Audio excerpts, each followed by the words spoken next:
brought to you by Silver Pumps.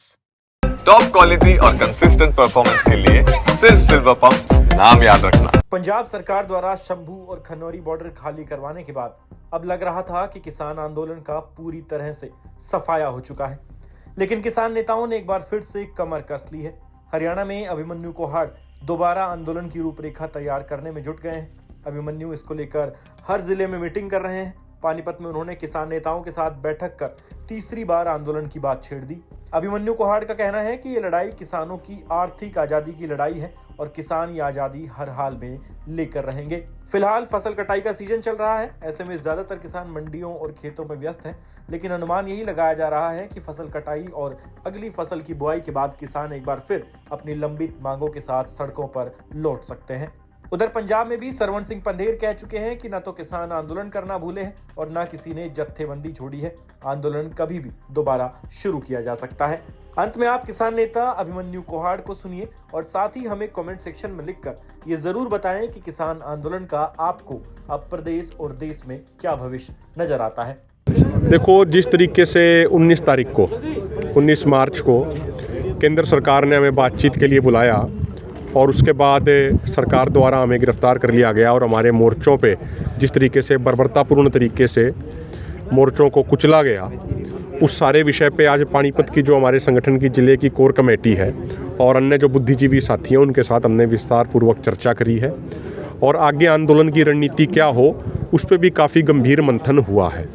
सरदार जगजीत सिंह डल्लेवाल जी, जिनका आमरण अनशन 126 दिनों से अधिक में प्रवेश कर चुका है, उनके स्वास्थ्य को लेके भी यहाँ पे प्रार्थना करिए उनके अच्छे स्वास्थ्य के लिए और सबने चिंता भी जताई है और ये तय किया गया है कि आंदोलन को आने वाले समय में और भी ज़्यादा मजबूत किया जाएगा।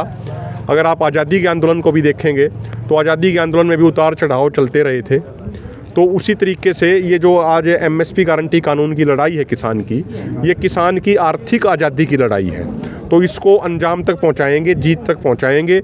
और हमने ये तय किया है कि मई के महीने में हरियाणा में 2 से 3 बड़ी महापंचायतें एमएसपी गारंटी कानून के मुद्दे पे करी जाएंगी, जिसमें किसान नेता सरदार जगजीत सिंह डल्लेवाल जी स्वयं भी भाग लेंगे। उनकी भी इच्छा है कि जब हरियाणा में महापंचायत हो मैं भी जाऊं, चाहे वो एम्बुलेंस में आए या अपनी गाड़ी में आए, वो यहाँ भी ज़रूर आएंगे। तो उसको लेके हमने आज विचार चर्चा करी है कि भाई कहाँ कहाँ महापंचायतें करना ठीक रहेगा, किस तरीके से मोबिलाइजेशन होगी, उसकी रणनीति क्या होगी, इस पर हमने विस्तारपूर्वक चर्चा करी है। अभी महारैली की बातचीत आपने की कि अगले मंथ होगी, तो अभी बॉर्डर पर आंदोलन चला हुआ था, वहाँ पर कितनी कम भागीदारी देखने को मिली हरियाणा के किसानों की, तो क्यों लगता है, वजह क्या रही है? देखो, आप मैं एक बात देखिए, आप जब पिछले साल 13 फरवरी को आंदोलन शुरू हुआ था, उस समय हरियाणा में 70,000 पैरामिलिट्री फोर्स डिप्लॉय करी गई थी।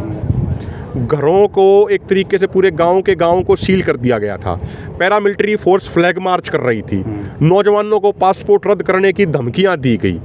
लोगों को कहा गया कि भाई ऐसे मुकदमे लगा देंगे। लोगों को कुचला गया, दबाया गया लोगों को। उसके बावजूद भी अगर आप भागीदारी देखेंगे, 13 फरवरी 2024 को शंभू मोर्चे पे, दाता सिंह वाला खनौरी मोर्चे पे हरियाणा में कर्फ्यू लगा होने के बावजूद हरियाणा के हजारों नौजवान वहाँ पे थे। उसके अलावा आप जब भी देखेंगे, शुभकरण सिंह जी की जब शहादत हुई, उसके बाद महापंचायतें करी गई, श्रद्धांजलि सभाएं हुई। हरियाणा में पुलिस का इतना दबाव होने के बावजूद हजारों लोगों ने भाग लिया। कैथल में भी महापंचायतें हुई, सब जगह में महापंचायतें हुई और जब भी कोई कॉल जाती थी सारे साथी बॉर्डर पे पहुंचते थे। तो इस तरीके से हम नहीं देख सकते कि भाई कोई भागीदारी नहीं थी।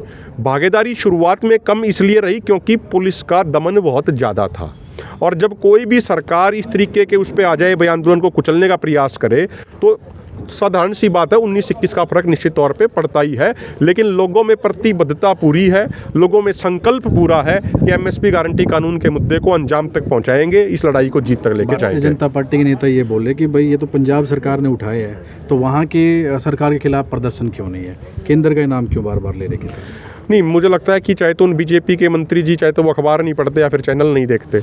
अगर आप देखेंगे, कल भी जितने भी आम आदमी पार्टी के विधायक हैं, उनके एमपी, उनके घरों के बाहर प्रदर्शन हुए हैं। हरियाणा में भी जगह जगह पे आम आदमी पार्टी के पुतले फूके गए। और हम तो खुल के एक बात कहना चाह रहे हैं आपके मंच पे, मुझे लगता है कि जो अरविंद केजरीवाल जी अपने ऑफिसों में एक तरफ बाबा साहिब अम्बेडकर जी की और दूसरी तरफ शहीद आजम भगत सिंह जी की फ़ोटो लगाते हैं, मुझे लगता है कि इनको वो फ़ोटो लगाने का अधिकार नहीं है, क्योंकि ये उनके दिखाए हुए रास्ते पे तो चल ही नहीं रहे। अरविंद केजरीवाल जी और इनकी पार्टी तो बाबा साहिब अम्बेडकर जी और शहीद आजम भगत सिंह जी के रास्तों से, उनके विचारों से बिल्कुल विपरीत चल रहे हैं। शहीद आजम भगत सिंह जी ने कब कहा था कि धोखे से बातचीत के लिए बुलाओ और धोखे से गिरफ्तार कर लो। उन्होंने कब कहा था कि किसानों की ट्रालियां चोरी करा दो? कब बाबा साहेब अम्बेडकर ने ये कहा था कि किसानों को, मजदूरों को कुचल दो?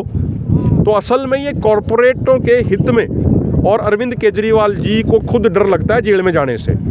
तो अपने आप को बचाने के लिए, अपनी पार्टी के नेताओं को बचाने के लिए, जिन पे शराब के घोटाले के आरोप लगे हुए हैं, उन्होंने इस सेंटर से मिलकर किसानों को कुचलने का काम किया है।